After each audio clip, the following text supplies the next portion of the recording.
Studies show that just 10 minutes of daily meditation can significantly improve decision making and reduce stress. And visualization, it's not just for athletes, it's a performance tool traders should be using, but most don't. In today's episode, we are diving into how meditation and visualization can help you trade with more focus, patience, and control. And we are not just talking theory. You will get practical tips and simple ways to start using both tools in your daily routine. If you are ready to train your mind like you train your strategy, this one is for you.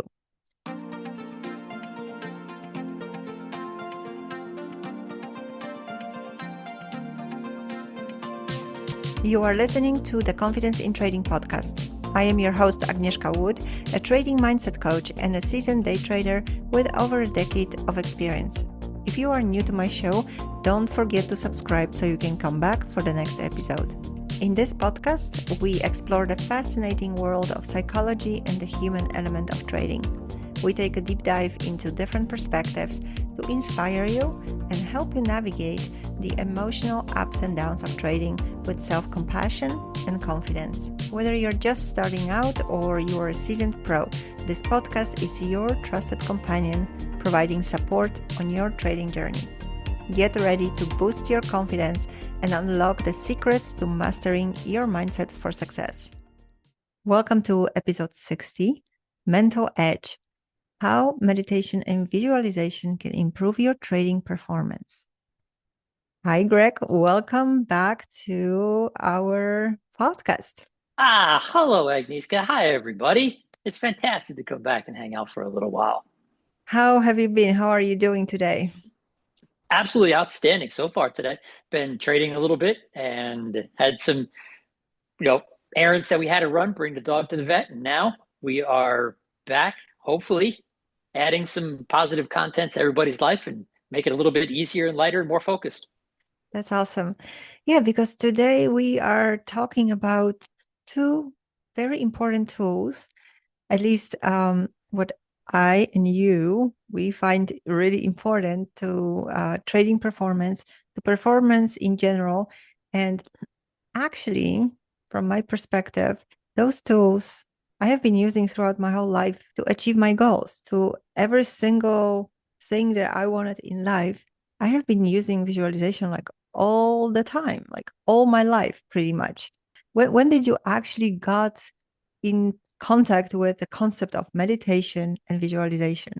Oh boy, I am probably coming up on 15 years with meditation. And when I first started meditating, boy, I had absolutely no idea what I was doing, what the concepts were, how to even generally use what they were all talking about because I started doing research. And finally, once I figured out that meditation is just the process of calming yourself down, slowing everything you do down, and being able to really use the voice inside your head to become a prolific champion for yourself rather than something that is going to bring you down or set you down a negative path in the future of things you just can't control. And once I started to really figure out how to use meditation, it became a game changer for me. So when you first got in touch with meditation, because before I got familiar with concept of meditation, somehow meditation was sort of like reserved for the people who are doing yoga, the people who, kind of an image of a Buddhist monk sitting with the legs crossed and that type of meditation. And in fact, when I went to a meditation practice for the first time, I thought my back is going to break because I was sitting there with my legs crossed without any support on my back. And I was told, you have to just get through it. Like all I could think of, like, how am I going to get out of there? Oh yeah, and the same thing happened to me because I had started to sit and I then had to like change because years ago I ended up having a really bad blood clot in my left leg and the blood flow in my left leg isn't really good at all. So sitting in that position, I ended up actually being in a whole lot of pain. So then I even had to like change the sitting style that I was sitting in to support my back and my legs so that I could change the methodology that I was even sitting down to approaching meditation. And it was awkward and uncomfortable for sure. Now looking back and thinking how this whole concept for me has changed and what the meditation is really about, it's just such a different approach right now. And especially for trading, like when I start working with traders and I begin talking about meditation, I see that there is a lot of resistance to it. And I wonder to what extent sometimes it is the preconceived idea of a Buddhist monk sitting with legs crossed and thinking, like, I just have to sit there and has to sit there through the pain. I think there is still a lot of lack of awareness of what meditation is and what does it do. Why would you even meditate, especially if you want to become a trader? It's like, wait a minute, I want to become a trader, not a monk. So let's bring today some more awareness to those two tools, and let's start with a meditation. So what is a meditation for you? Meditation for me really began to quiet down how I approached situations, because my life was very hectic and very chaotic a little over 15 years ago. And I knew that I couldn't continue to operate on that pace of life. And it was trying to control what would happen next, trying to control the future events of 10, 15 years down the line, trying to control the past of what happened.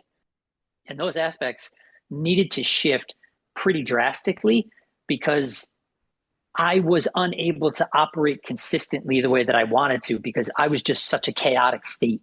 That included my mind, that included my nervous system, that included everything that I was doing. I was even walking super fast. Wow. Just even recognizing that my pace was just so elevated that I needed to find a way to calm it down.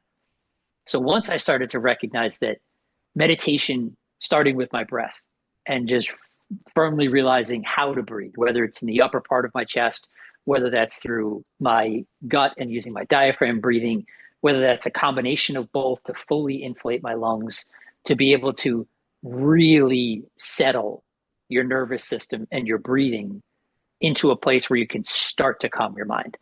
Because meditation has been proven that even when you fully inhale as much as you can, you're actually expanding your heart in those moments. So as you're expanding your heart, you're increasing blood flow that's allowed to your heart. And the more that you begin to exhale slowly and your diaphragm begins to retract, you're actually shrinking the size of your heart, which is calming down your thought process, which is calming down your nervous system, which is calming down your body. And then I started to realize, okay, this is actually incredibly useful for just calming down. What's the next step on how I can start to control my own thoughts? How do I do that? What's the process of, do I want to sit meditating? Do I want to walk doing a meditation walk? Do I want to do multiple different areas of meditation? And once you start to recognize that it is so vastly different for every single individual, because the results will only work for you. They're going to be very different for everybody else. So you have to find what type of meditation works for you. Right. I've been trained in TM, and TM has been very useful for me. I've gone to their center for development and been trained by the first generation yogis who've been able to do it. And I thought it was incredible. That was a different way of meditating rather than what Buddhist monks tell you how to meditate. So really doing your own research on how it's going to work for you and trying it out was the most beneficial, for sure. So originally you started just to slowing yourself down, basically, right? Mm-hmm. And there are so many people who have that lifestyle, who are constantly fast paced and trying to achieve more and trying to juggle a lot of different things, sometimes different jobs and kids and house and everything. And sometimes we forget to slow down. And when you, as you say, the whole working together of your mind and body, like when your body is in a constant movement, your mind is scattered too. My yoga teacher calls the breath a remote control for your mind. So if you want to slow down your mind, you got to slow down your breath. You regulate your mind with your breath. And this is a tool that we all have We all have. We don't have to buy it. We breathing all the time, right? And most people don't breathe even properly. They breathe very shallow. And speaking of oxygen, like if you want to make decisions, if you want to think rationally and be peaceful and relaxed, especially when you're trading, like you got to give oxygen to your brain. If you want your body to function well, you got to feed it the right thing. And oxygen is very important. Not just oxygen, in fact, carbon dioxide is also important because it is regulating your nervous system as well. So that balance between the oxygen and carbon dioxide is relaxing and calming, and just bring awareness to your breath through meditation, to slowing down, is such a beautiful thing that you can give yourself. For me, one of the biggest advantages was when I started meditating was becoming aware of what is going on in my body, what is going on in my mind, just building that moment for myself to land. Just even, when I breathe out like this, I get goosebumps in my body. It's almost like my body says, thank you. Just thank you for giving me your attention for even a single second. Celebrating your body, celebrating that you have that system that is supporting you every day, and giving it a moment to rest. Sometimes we go to bed and then still our mind is racing, right? With all the thoughts that we have. And meditation, for me, when I sit down and close my eyes and really close all the triggers from outside, all those things that are constantly there, there's so many distractions, is that moment where I can be with myself, like literally in my own environment, and then start noticing what is playing, what is really going on the inside. It's almost like having a date with yourself. This is how I see it. This is the me time. And there are days that, it takes me longer to quiet my mind. But the pure fact of sitting there and noticing what is going through my mind is already giving me the possibility to distance myself from my thoughts. Because how often do we identify ourselves with everything we think? Oh yeah. We have approximately 48 thoughts a minute. It's one of those things that when you start to actually create some distance, which is what meditation really does, it creates a small space and that gap between you and your thoughts. Right. And when you start to recognize that when you really start to think about something, where is that thought even coming from? Like, you didn't think about all of it, it just came to you. You didn't sit and think about and go, all right, right now I am going to think about what I have in my refrigerator. Okay. You don't. You're just, things will pop into your mind. And because you didn't even welcome them, a lot of times you'll sit and go, good God, where did that just come from? I wasn't even doing that. Right. Or you And think like, why am I thinking about this thing for the 10th time in an hour? yeah, Right. and you have no idea where it came from. And then you start to recognize, oh, okay, I can create some spaces so I can recognize it's there, but I don't need to follow it down a path that it needs me to go on. I don't need to go down a rabbit hole. I don't need to go into the future. I don't need to go into the past. I can just recognize, okay. Oh, I have no idea where that came from, but that does not help me right now. So I'm going to let that one go. And I'm going to really start to calm myself and see what else happens. And eventually, once your mind starts to get exhausted from going, oh my God, I really should have done that. Oh my God, what happens if I do this? I could have gone, oh my God, what happens if I did? You get exhausted. Right. And that's when you start to create space to be able to go, I don't need to follow all of these thoughts. I don't even know where they're coming. I'm not even thinking about that stuff. But you know what? I'm okay letting it go.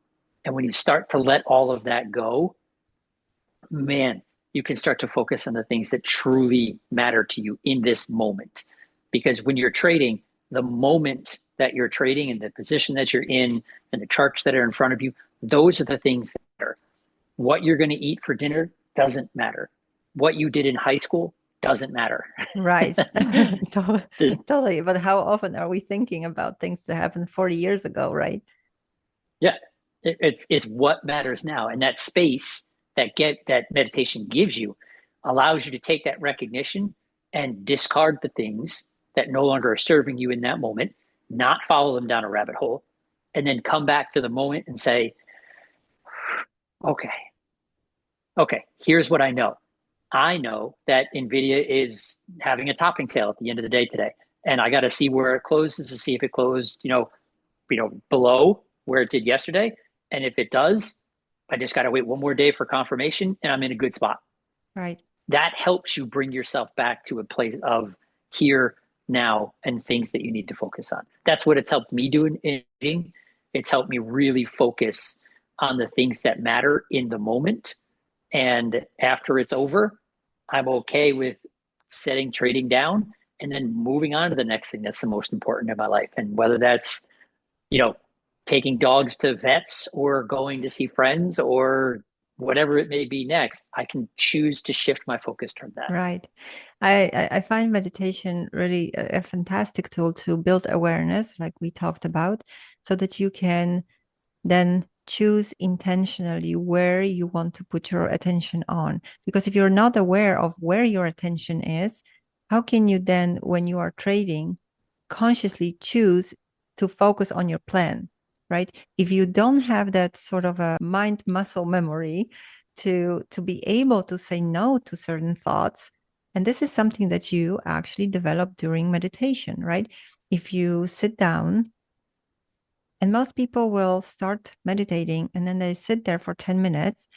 And after 10 minutes, that's the moment where the most thoughts are coming in. And that's where the meditation starts, because meditation is about building that awareness to start seeing those thoughts and then letting them go. So imagine those thoughts as if there were clouds.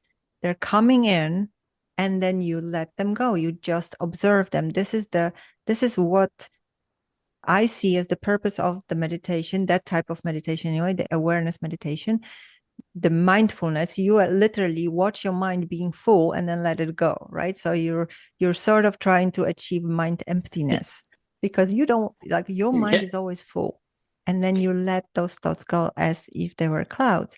But then after 10 minutes, because you are sitting there, you have no other distractions and no other things coming from outside. Suddenly you sit there and you start noticing all those thoughts. Those thoughts were there already before. You are just often distracted and you just don't notice them. So don't stop after 10 minutes. This is where the meditation begins. Oh, yeah. Sit through it, and you don't have to sit in an uncomfortable position. You can sit on a chair.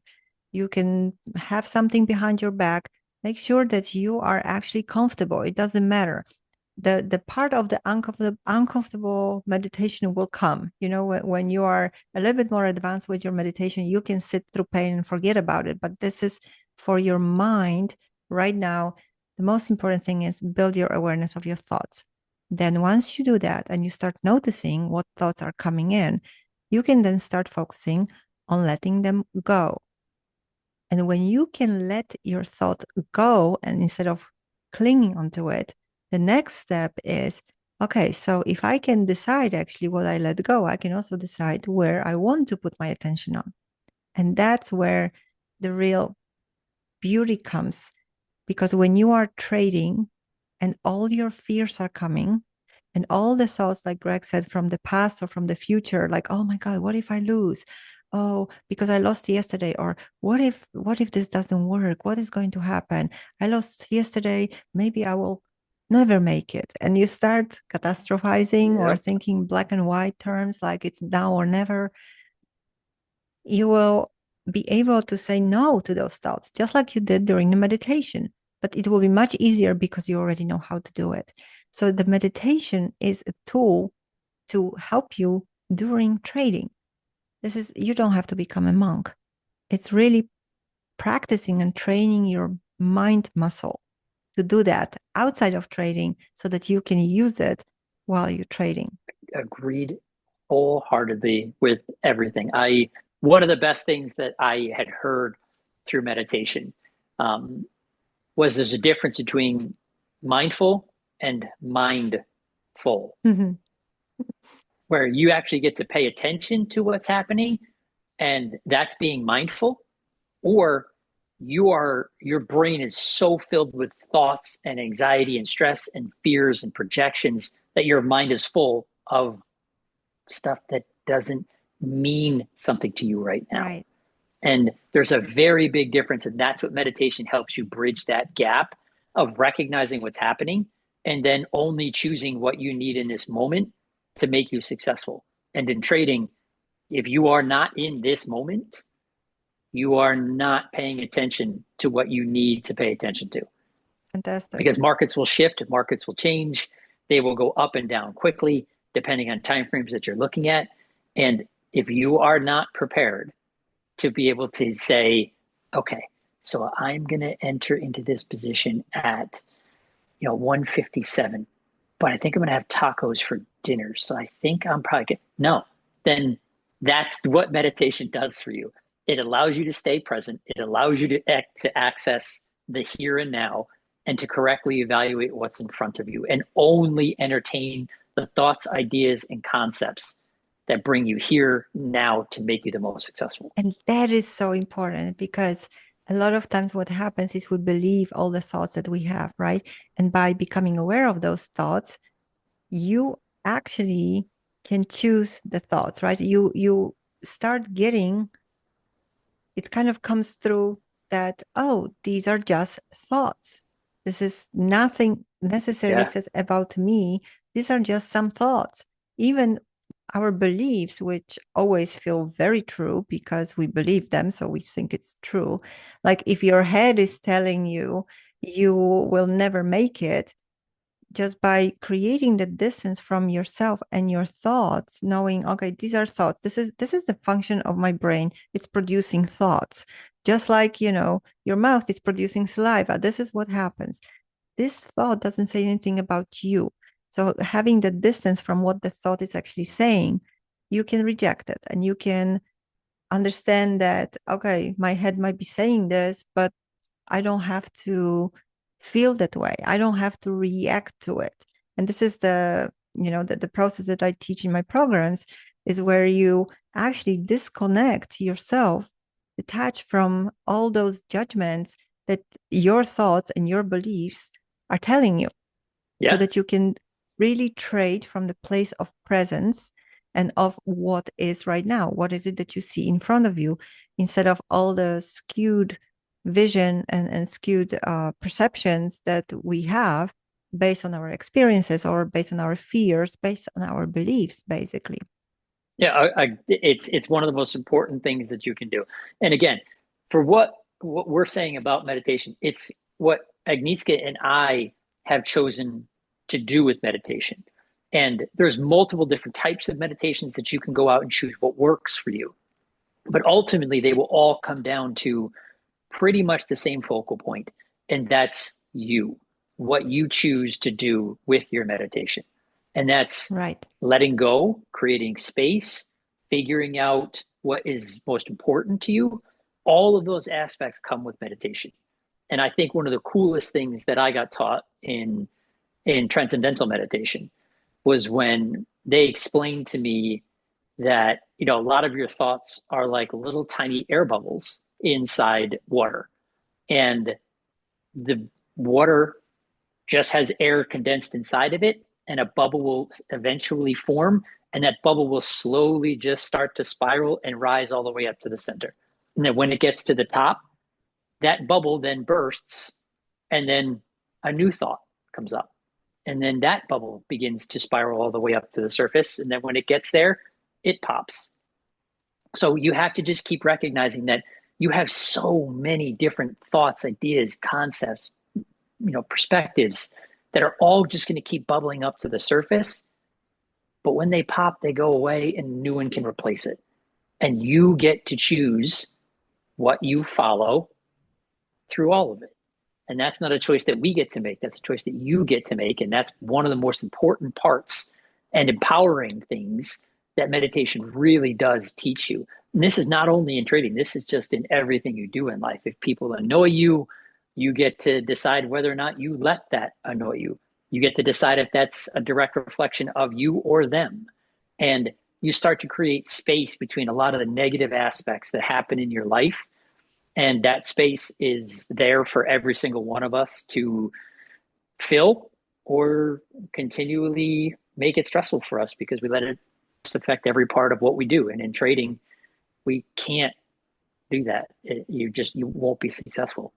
This is such a good point because that is about being responsive instead of being reactive or not responding at all. Because when you observe your thoughts and you don't respond to your thoughts, you're creating that second of I decide what I do, right? That's part of the freedom, really. Like if someone annoys you or in whatever situation in life, the moment that you can detach yourself from those triggers, and thoughts are definitely triggering, Yes. you decide what your next step is. You decide how you want to respond to situations. You decide whether you say something or not. You become more of the observer than of the player in every single situation. And that saves you a lot of energy. And it helps you to watch the market without being reactive and have to jump into every single trade because the price is moving constantly. So like how many times you say I have FOMO and I cannot I've been chasing because you are very reactive. So one thing that is key here is to create a distance between you and the market and having the ability to decide when do you want to respond, not let the market decide when you respond or when you react, in fact. So meditation is helping you to create that moment, to create that space, as you said, Greg, the space between when something happens and your response to it. Yeah, it's incredibly powerful once you experience it. And once you do, even when you begin to meditate, you're going to start to feel a calmness in your body. You're going to feel a calmness in your mind. And that may only last for a very short amount of time. That could be a few minutes when you begin. And that's okay. You can't begin thinking that you're going to get to an expert level. In the same way that you're trading, you can't you can't expect yourself to be working for BlackRock in the first week after you began trading and opened up your account. This is not going to happen. You have to be able to recognize that those 1 to 2 minutes that you get to really recognize, holy cow, there's that space. I just felt really at calm and ease right there. That begins to multiply in the same way that you begin trading and you win and lose at trading. You get to go, oh my God, there's that win. Oh my God, there's that loss. Oh my God, win. I'm going to win. I'm going to lose. Oh no, wait, I'm going to lose. Oh wait, I lost again. Okay. That's pretty much the same thing with meditation. You'll experience gaps of calmness and you'll experience gaps of, you know, chaotic nature inside your body. So you'll be able to do it. And the way that that you have crossed that threshold at some point is when instead of asking yourself, how long do I have to meditate for? Is how long can I meditate for? How much time do I have now? How long Hugely can I important. stay in there? Hugely distinct. Great distinction. I agree wholeheartedly because that's exactly a bridge that I crossed, years ago. Of all right, I'll sit down to do it. Now, man, I cannot wait to sit down and do it. I can't wait. It's one of my favorite parts of my day. I do it pretty much every single morning and Yeah. sometimes in the afternoon, depending on how chaotic and hectic it can get, just to be able to get to a place of, oh, all right, I I love think it. it someone very famous once said, you have to meditate 2 hours a day. Unless you are very busy, then you have to meditate 3 hours. That's probably very true. And I agree wholeheartedly with it because that's just a testament to how important it is for you to get your mind right in life and trading. It's so extremely important. And these are just tools that we use and we know have results. And we're making recommendations to you to try TM, to try Buddhist meditation, to try, breathwork meditation, to try walking meditation. Whatever works for you, find it and use it because you have to be able to really take what you get from it and amplify it in every part of your life, especially in trading. At this point, I have to set my alarm because sometimes I have a feeling I sat there for 10 minutes and it has been an hour, which when I started, I could not even imagine that that can be the case. So if I have like an appointment where I have to, like before the market opens, I have to set my alarm to actually get me out of my meditation, which again, I have never thought that this would be the case. But once you achieve that state where you are really falling into that nothingness, because at some point you let your thoughts go and there is this space of calm and nothingness, and that's like this feeling of like I don't want to get out of there, and it's like the feeling of presence, when we speak and I Yeah. say something, and before I say the next thing, there's this moment of space where there is anticipation, but because you're anticipating something, there is no moment of thought yet. And that room, that space, it's such a pleasant space. Be present, being just simply here, just simply being. So let's give some tips. Like if someone is not meditating yet, how to start. Because as you said, there are so many different types of meditation. There is a walking meditation, sitting meditation. You can lay down. You can have an eating meditation. So really chewing very mindfully and putting your phone down and just focusing on what you're eating, what you're tasting, on the texture of food. That is also meditation, right? So what would you advise, like from the meditation type you have studied and you are using? What would you recommend how to begin? If I had to do this all over again and I had to take advice from myself,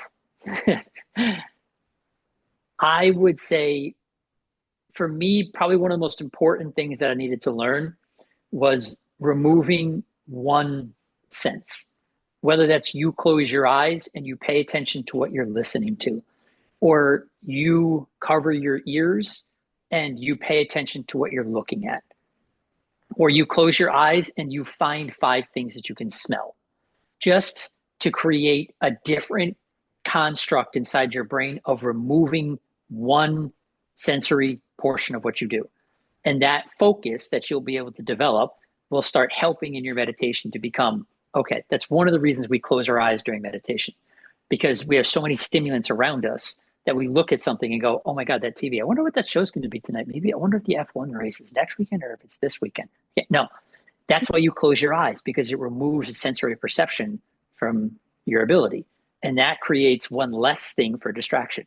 So start to get comfortable with removing the sensory perceptions around you, and you'll get very comfortable eventually moving between closing your eyes and then shutting out what you're hearing. And then only pay attention to your breath and how your chest expands, how your stomach expands and contracts, where your breathing is going, whether you feel that in your back, whether you feel the tension in your chest. You'll start to feel much more precise in the way that your thought process is helping you, rather than so many different sensory perceptions coming into you and creating different perceptions. And for me, that's how I would go back and tell myself to start now. That's awesome. I've heard some people saying that when they start focusing on their breath, and I have actually experienced it myself in the past, where the moment that I started focusing on my breath would get out of whack and I would be like, just actually not breathing normal because I was putting so much focus on my breath that I would do something weird with my breath.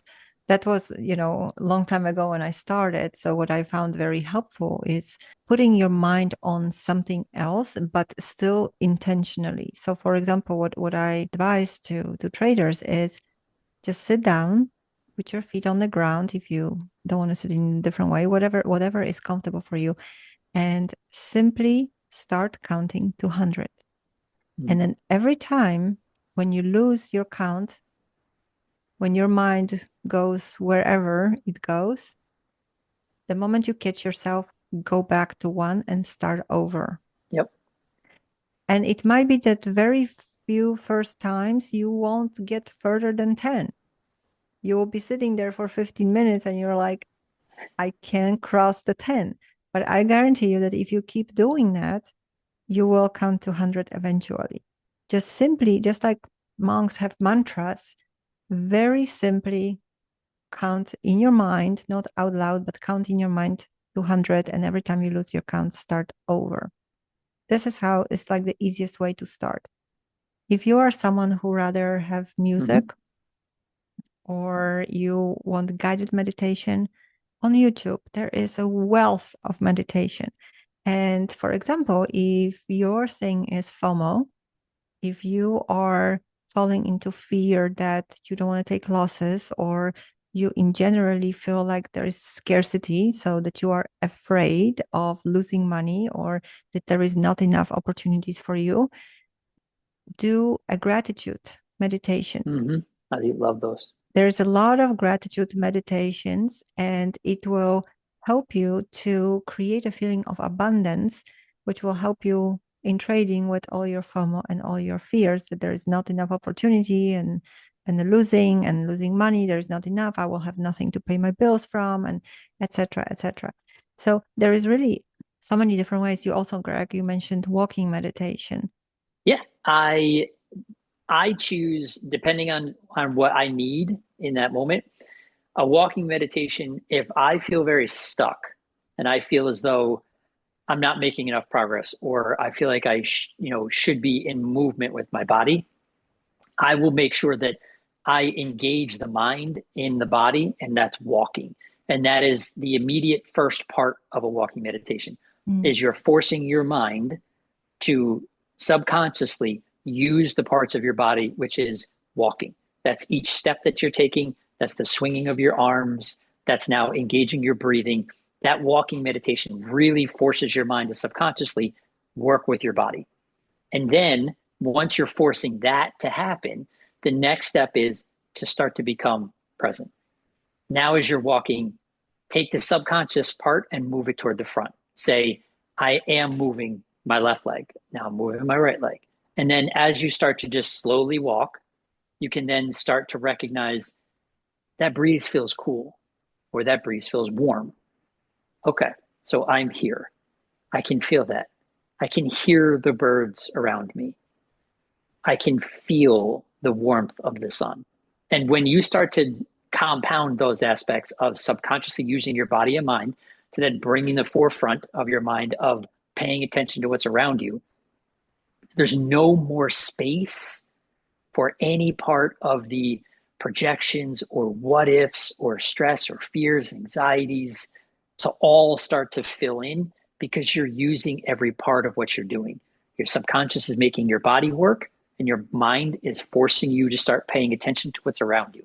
And when you can engage both at the same time, that's just extremely powerful to keep you moving forward. That's the whole purpose of a walking meditation, is to, if you feel stuck, move forward. That's what your body is doing. And when you're forcing your mind and your body to move forward, you start to get into a different space, in a different place. And that's why I use them. It really depends on what I need. And almost every time that I go for a walk around a lake that's around here, before I go on it, I know I'm prepping myself, and I will take a deep breath, and I'll close my eyes, and I'll breathe through my stomach, and I will slowly exhale with pursed lips. And that's when I'll prepare myself to fully walk around the lake in that moment and see the birds, feel the sun, hear the water. And that just creates so much space for me to not be overwhelmed by everything that's happening in life. This is fantastic. So good. So good. And most people do walk. So this is really no brainer to do it differently, right? It's not like you have to get extra time to do it. So no excuse, guys. Really, the walking meditation, start with that. Yeah, that's one of those aspects that I have found to be extremely useful. And it's one of the easiest ways to start for meditation, was for me, was once I learned what a walking meditation can do for you. Everybody walks.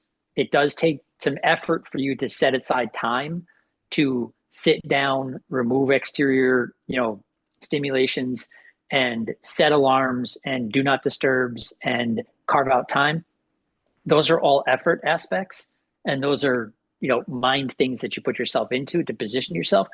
Walking is there every single day in every single thing that you do. That's why I try to walk everywhere that I can now, as much as I possibly can, because I know that my meditation doesn't need to be half an hour to 45 minutes of a walking meditation. It can be a quick 10-minute, and that allows me to just start to go, okay, there it is. I can feel the warmth of that sun. That breeze is actually warm. I can hear what's around me. And that just creates more stimulation for me to create bigger amounts of space and not entertain the chaotic nature of the world around us. And you get that 10-minute workout for your mind.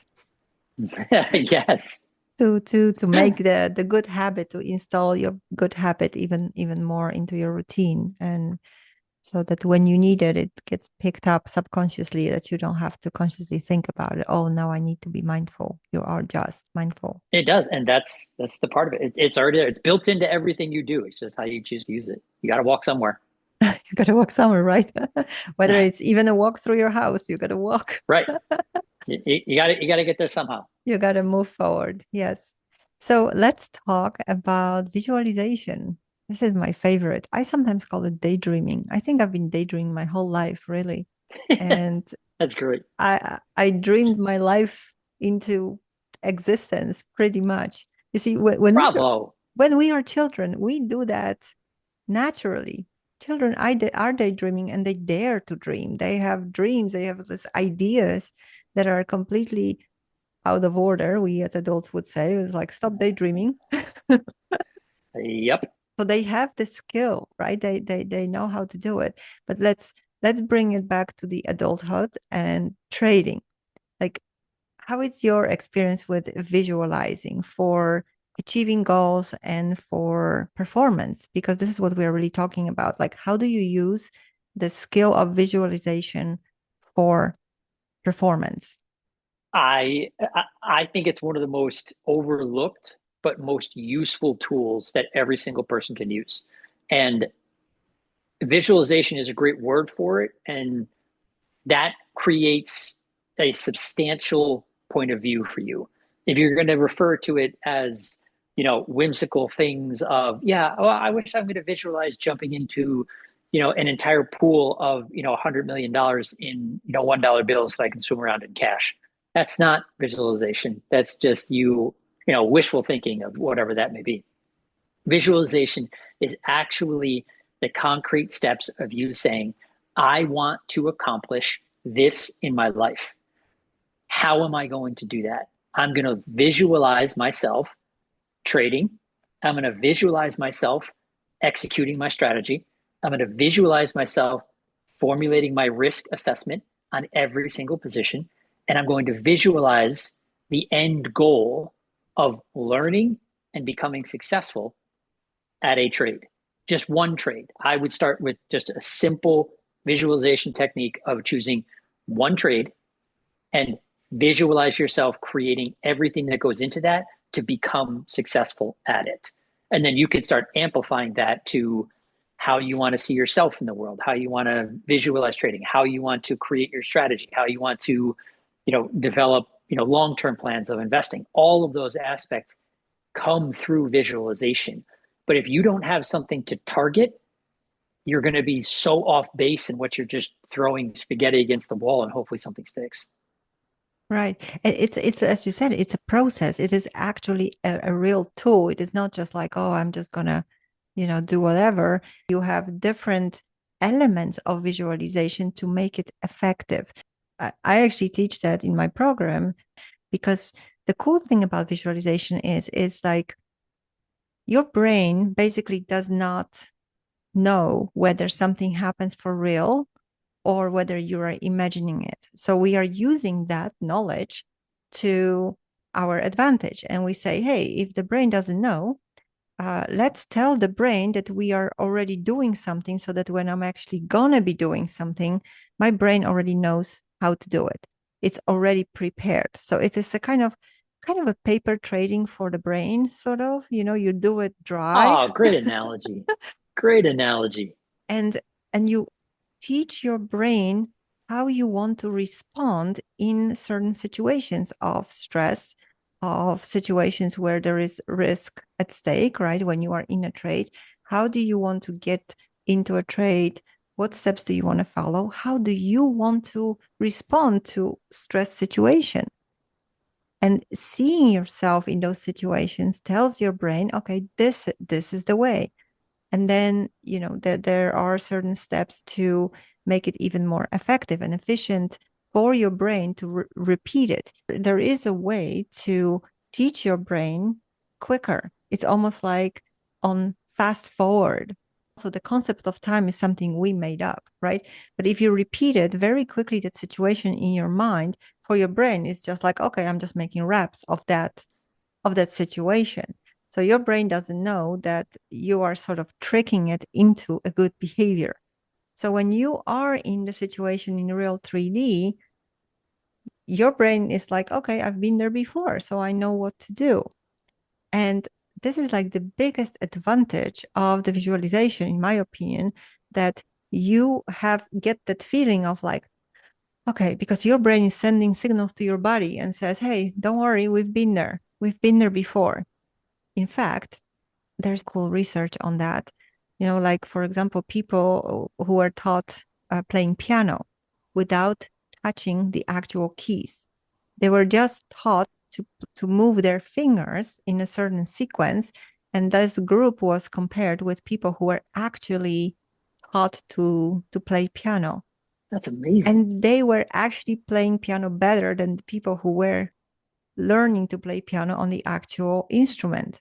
Isn't it fascinating? That is absolutely fascinating how they can do that. That's incredible. But It's like yeah. the muscle memory in our brain, like by visualization. You know the Blue Angels, the US Navy Squadron? Oh, yeah. Yep. So before they practice, they go into practice and in the actual plane, they sit around the table and they repeat their routine as a team. They visualize every single step. They literally sit there with eyes closed and they repeat all what they do. And you see them visualizing it because their body even moves when they talk about it. So they're like, okay, I'm going, let's say, okay, this is not how they talk, but I'll make a interpretation. Okay, I'm going left, I'm going up, I'm going right, and that's how they perform as a team in their own visualization, and then they go and fly the plane, and they do this every single day. Amazing. And I'm like, this is just so incredible. And you see all the athletes, like golf players, tennis players, they all use those tools. So when I start working with traders and I introduce visualization, I still have sometimes surprised eyes. It's like, what am I like? Why? This is such a basic tool for performance based work, right? Oh God, yeah. If you don't take just even a few moments in the very beginning to visualize yourself successful at whatever it is you're going to choose to do, or visualize yourself running or working out or eating more healthy or whatever it is you're going to choose to make that visualization real in your life. One of the biggest distinctions that Agnieszka just pointed out to is you have your mind is going to tell your body that you've already been there. So that once you're there, you then get to go, I know what I need to do from here. I get to continue to eat healthy because I've been visualizing this. I've got it. I know the next steps. And those next steps are part of the visualization. And it gives you the ability to follow through correctly with what you're choosing to focus on. Because otherwise, as we've stated, you're not going to be able to know what to do, when to do it, or how to do it if you don't even know what your focus is there for. So you have to be able to visualize what it is you're going to feel, how it's going to look, what you're going to do to prepare for it, and how you're going to follow through with it. And all of those aspects are part of visualization, and they are so incredibly powerful for you to use. And again, it's just like a walking meditation. It can be used at any point, anytime, any day. You get to choose when you deploy it and how you deploy it. And it's so extremely powerful because it brings you into a story. It brings you into a method. It brings you into inclusion. And once you feel as though you're telling your mind you're a part of that success, or you're driving that success, or you are where you want to be, that you feel as though that's where you want to get to and that's where you're moving toward. And it's just, I mean, people use it in visualization when they're doing in storytelling as well. I mean, simply just saying, oh, I was sitting at the kitchen table with my mom, and then my dad was at the head of the table, and I had both my sisters sitting next to me on our side of the table. When you hear that in your mind, your kitchen table doesn't look like my kitchen table, but your dad and mom and brothers and sisters don't look like my brothers and sisters and my parents, but you are able to visualize what it's like. And now you feel as though you're a part of it. That's the same thing with visualization. You feel as though you're part of that success. You feel as though you're driving toward it. And that really creates an inclusion and a path forward for you to be able to get to where you want to be. And this is such a great example, Greg, because so for those of you who think, okay, I don't see anything or I cannot visualize, just rewind this episode and listen again to what Greg said. And just notice, become aware of what is it that you are thinking about. When Greg talks about this table and the people he was just talking about, you are basically most likely visualizing the situation. You might not be seeing it as in 3D, but you have a picture of it. So we are constantly doing it. Just think about going to a store. You have to do some groceries, or maybe, I don't know, you go to Home Depot and you have to buy some stuff to fix your bathroom or something. When you are making that list, or when you're thinking about buying something, most likely you have a picture of that store and where that thing is that you need in that store. That's visualizing. It's really, we are not doing differently. We always think, and our mind thinks in associations, and those are pictures. So this is how you visualize. Don't try to make it too complicated. Just think about, how do you want to behave? What kind of actions do you want to see yourself doing? What kind of actions do you want to take when you start your day, trading day? You sit at your desk, maybe visualize how your desk feels. What is it that's in front of you? What are you looking at? What are you hearing? What kind of sound are coming from inside? Maybe there's an opening bell. Maybe you hear some birds from outside. Maybe your wife is doing the wash and you hear a washing machine. The more vivid your visualization is, the more real the experience will be for your brain, and the easier it will be for you to get that realism when things are actually happening, to get back into that, because of the association. Your brain says, hey, I've been there already. So spend some time after this episode to either visualize, maybe you go to YouTube and also look for different methods. The Silva method, highly recommended. Agreed. Or just simply become aware of the fact that you are already visualizing. The problem is, with the visualization that most people do right now, is they visualize things, what can go wrong. Mm-hmm. And guess what happens? Things are going wrong because you get what you think of. So when you are visualizing and you priming your brain constantly onto, I don't want to lose. Oh my God, I'm going to lose. I see this going, that it's definitely going to stop me out. You are priming your brain for those situations. And then guess what happens? You get what you think about, right? It all comes true. And when it all comes true, that's even more emphasis on what we've been saying. Because if you believe that you're failing and you believe it's going to fail, when you do, what do you say? I knew it. I knew I told you I was going to fail. I knew it. And see, I did it. Now, because you prepped your brain for failing, you get to have your confirmation that you're failing. And now you believe your visualization. The same exact thing is true when you choose to see it as a positive. When you choose to see your success and you experience your success, you get to say, holy cow, see, I did visualize it. I did visualize myself winning that. I did win it. Wow. All right. So I can do this, instead of, I'm going to fail. I already failed. I'm going to lose. I already figured I'm going to lose. So I already know it is. So I'm a failure at it. So I'm not even going to try. Fantastic. Visualization, you're already doing it. You just choose to use it in a way that is not helpful. We all do it. It's just how you choose to deploy it. And there we are back to intention, intentionally thinking about something.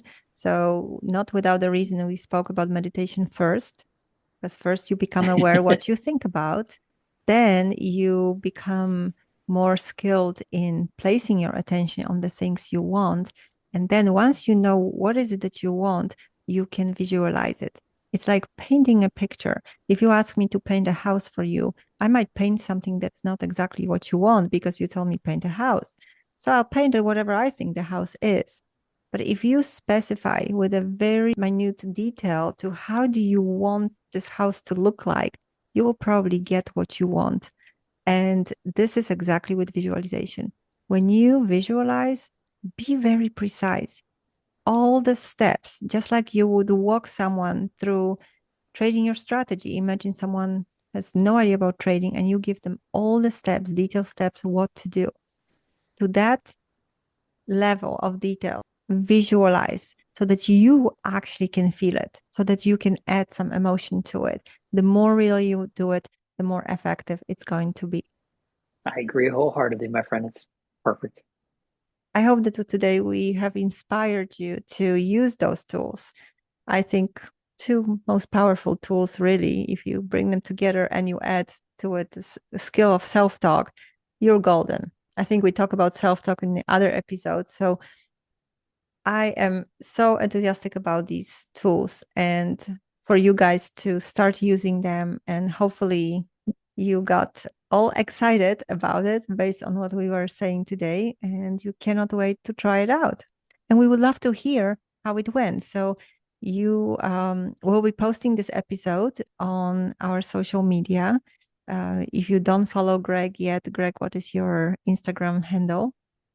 You can follow me at CSB Coaching. And Fantastic. I would love to hear every part of your questions. You can ask us anything you want to ask us. We'll give you the best answer that we possibly can. And if you have any ideas or concepts or you want to see structures, ask us. We'll try to put you in the best position possible to use these tools to make it a little bit of a lighter life. Fantastic.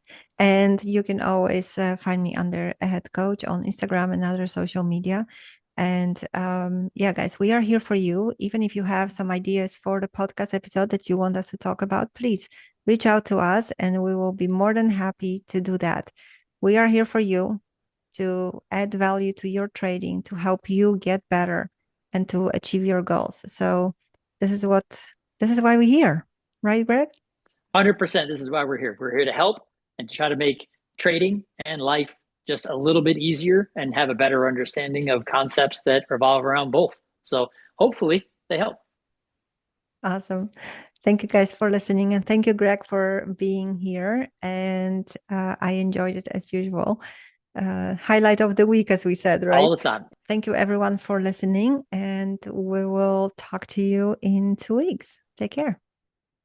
Thank you for listening to the Confidence in Trading podcast. If you are enjoying my show, please leave a review on Apple Podcasts and tell me what you like about it. Thanks to you, more traders will be able to find me and together we'll make a bigger impact. So thank you so much. If you are new to my show, don't forget to subscribe so you can come back for the next episode. And make sure to also check some of the previous shows. Thank you again for tuning in. This is Agnieszka Wood from A Head Coach. Bye for now.